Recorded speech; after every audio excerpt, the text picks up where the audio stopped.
Изградба на нов експлоатационен бунар за вода за пиење е проектот што го избраа кочанци. По двете форумски сесии и едната работилница која служеше за изработка на концептите врз основа на предложените решенија, беше изгласан овој предлог кој ќе се развие во предлог проект што ќе се финансира со пари од швајцарскиот државен секретаријат за економски прашања.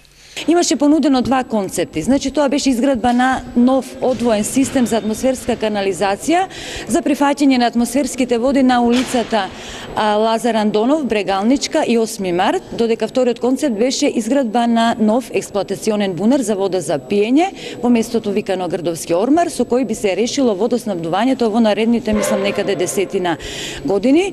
Граѓаните, значи, немаше тука дилема, едногласно сите работни маси го изгласаа, односно му дадаа приоритет на овој проект. Проектот понатаму оди на разгледување и оценување од страна на проектниот тим на проектот за управување со речниот слив на Брегалница, а конечниот збор ќе го има управниот одбор.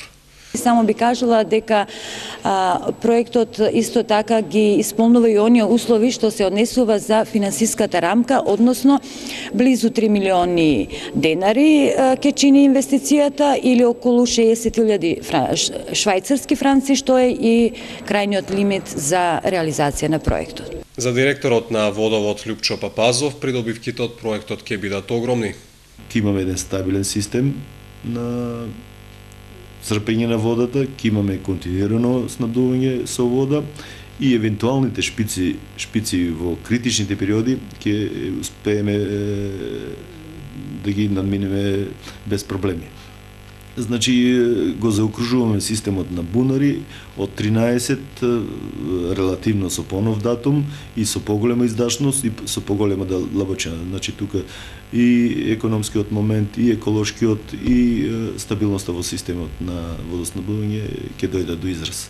Со Кочани заврши форумот на заедниците во општините од микрорегионот. Виница гласаше за подобрување на квалитетот на водоснабдувањето, Чешиново облешево за уредување на коритото на Брегалница, а Зарновци на коритото на Морошка река.